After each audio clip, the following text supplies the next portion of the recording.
Hi friends, ನಿಮ್ಮ ಜೀವನ ಸುಖಕರವಾಗಿರಬೇಕಾದರೆ ನಿಮ್ಮ ಹತ್ತಿರ ಬಹಳ ದುಡ್ಡು ಇರಬೇಕಾದದ್ದು ತುಂಬಾ ಮುಖ್ಯ. ನೀವು ತುಂಬಾ ಜನರಿಂದ ಕೇಳಿರಬಹುದು, ನಾವು ತುಂಬಾ ದುಡ್ಡಿಲ್ಲದೆಯೂ ಸುಖವಾಗಿ ಬದುಕಬಹುದು.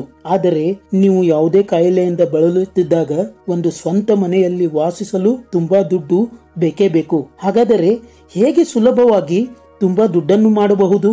ಬನ್ನಿ ಸ್ನೇಹಿತರೆ, ಇಂದು ನಾನು ನಿಮಗೆ ಹೇಗೆ ನಿಮ್ಮ ಜೀವನದಲ್ಲಿ ಫಾಸ್ಟ್ ಆಗಿ ರಿಚ್ ಅಂದರೆ ಶ್ರೀಮಂತರಾಗಬಹುದು ಅಂತ ಹೇಳಿಕೊಡುವವನಿದ್ದೇನೆ.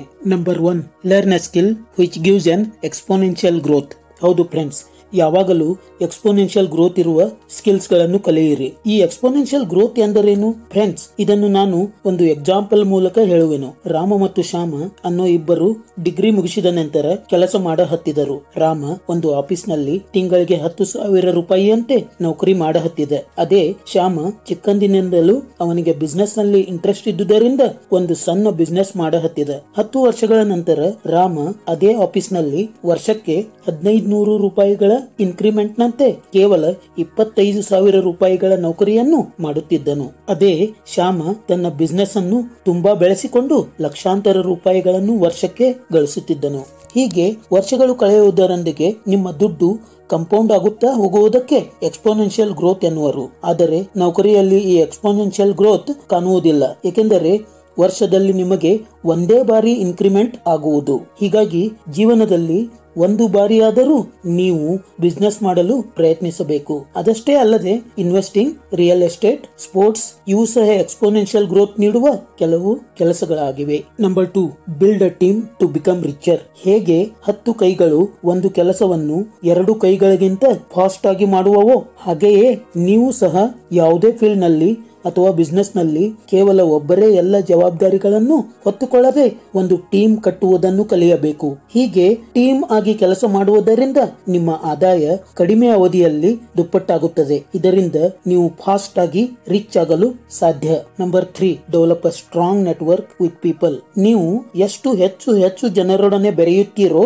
ಅಷ್ಟು ನಿಮಗೆ ಅವಕಾಶಗಳ ಸುರಿಮಳೆಯಾಗುತ್ತದೆ. ನೀವು ಪಾಲಿಟಿಷಿಯನ್ ಗಳನ್ನು ನೋಡಿರಬಹುದು. ಅವರು ಯಾವಾಗಲೂ ಜನರೊಡನೆ ಇರಲು ಬಯಸುತ್ತಾರೆ. ಹೆಚ್ಚು ಜನರ ಜೊತೆ ವರ್ಷಗಳ ಕಾಲ ಇರುವುದರಿಂದ ಜನರ ಬೆಂಬಲದೊಂದಿಗೆ ಅತ್ಯುನ್ನತ ಹುದ್ದೆಗಳನ್ನು ಕಡಿಮೆ ಅವಧಿಯಲ್ಲಿ ಪಡೆಯುತ್ತಾರೆ.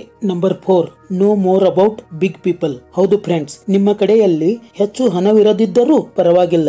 ನೀವು ಯಾವಾಗಲೂ ದೊಡ್ಡ ಬಿಸ್ನೆಸ್ ಮೆನ್ ಗಳು, ಶ್ರೇಷ್ಠ ಕ್ರೀಡಾಪಟುಗಳು, ದೊಡ್ಡ ಆಕ್ಟರ್ಸ್ ಗಳು, ದೊಡ್ಡ ಪೊಲಿಟಿಷಿಯನ್ಸ್ ಗಳು ಹೇಗೆ ಯೋಚಿಸುತ್ತಾರೆ, ಹೇಗೆ ತಮ್ಮ ಐಡಿಯಾಗಳನ್ನು ತಮ್ಮ ಜೀವನದಲ್ಲಿ ಅಪ್ಲೈ ಮಾಡಿಕೊಳ್ಳುತ್ತಾರೆ ಎಂಬುದನ್ನು ತಿಳಿದುಕೊಳ್ಳಬೇಕು. ಈ ಜಗತ್ತಿನಲ್ಲಿ ಸಾಕಷ್ಟು ಜನರು ಹೆಚ್ಚು ದುಡ್ಡಿಲ್ಲದಿದ್ದರೂ ತಮ್ಮ ಐಡಿಯಾಗಳಿಂದ ರಿಚ್ ಆಗಿರುವುದು ಕಂಡು ಬರುತ್ತದೆ. ಹೀಗಾಗಿ ನೀವು ಸಕ್ಸಸ್ಫುಲ್ ವ್ಯಕ್ತಿಗಳ ಮೈಂಡ್ ಸೆಟ್ ಅನ್ನು ಅರ್ಥ ಮಾಡಿಕೊಳ್ಳಲು ಪ್ರಯತ್ನಿಸಬೇಕು. ಇದರಿಂದ ಫಾಸ್ಟ್ ಆಗಿ ರಿಚ್ ಆಗುವ ಒಂದು ಮೈಂಡ್ ಸೆಟ್ ಬೆಳೆಯುತ್ತದೆ. Number 5, selling makes you early millionaire. Friends, ಯಾವುದೇ ಕಂಪನಿಯನ್ನು ತೆಗೆದುಕೊಳ್ಳಿ, ಅದರ ಮೊದಲ ಸೀರಿಯಸ್ ಬಿಸ್ನೆಸ್ ಎಂದರೆ ಸೆಲ್ಲಿಂಗ್. ಯಾವ ಕಂಪನಿಯು ಸೆಲ್ಲಿಂಗ್ ನಲ್ಲಿ ಹೆಚ್ಚು ಸಕ್ಸಸ್ಫುಲ್ ಆಗುತ್ತದೋ ಅದು ಬಹುಬೇಗ ದೊಡ್ಡ ಕಂಪನಿಯಾಗಿ ಮಾರ್ಕೆಟ್ ನಲ್ಲಿ ಉಳಿಯುತ್ತದೆ. ಕೇವಲ ಕಂಪನಿ ಮಾತ್ರವಲ್ಲದೆ ಸೆಲ್ಲಿಂಗ್ ಅನ್ನೋ ಪದ ನಿಮ್ಮ ಪರ್ಸನಾಲಿಟಿಗೂ ಹೊಂದುತ್ತದೆ. ನೀವು ನಿಮ್ಮನ್ನು ಹೇಗೆ ಸೆಲ್ ಮಾಡಿಕೊಳ್ಳುತ್ತೀರೋ, ಅಂದರೆ ನಿಮ್ಮ ಪರ್ಸನಾಲಿಟಿಯನ್ನು ಹೇಗೆ ರಿಪ್ರೆಸೆಂಟ್ ಮಾಡಿಕೊಳ್ಳುತ್ತೀರೋ ಅದರ ಮೇಲೆ ನಿಮ್ಮ ಯಶಸ್ಸು ಅಡಗಿರುತ್ತದೆ. ಹೀಗಾಗಿ ನೀವು ಬಿಸ್ನೆಸ್ ಫೀಲ್ಡ್ ನಲ್ಲಿ ಇದ್ದರೆ ನಿಮ್ಮ ಪ್ರಾಡಕ್ಟ್ ಸೆಲ್ಲಿಂಗ್, ನಿಮ್ಮ ಪರ್ಸನಾಲಿಟಿ ಸೆಲ್ಲಿಂಗ್ ನಿಮ್ಮನ್ನು ಫಾಸ್ಟ್ ಆಗಿ ರೀಚ್ ಮಾಡುತ್ತವೆ. ಫ್ರೆಂಡ್ಸ್, ಐ ಹೋಪ್ ಈ ವಿಡಿಯೋ ನಿಮಗೆ ಇಷ್ಟವಾಗಿದೆ ಅಂತ ಭಾವಿಸುತ್ತಾ ಈ ವಿಡಿಯೋ ಮುಕ್ತಾಯಗೊಳಿಸ್ತಾ ಇದ್ದೀನಿ. ಜೈ ಕರ್ನಾಟಕ.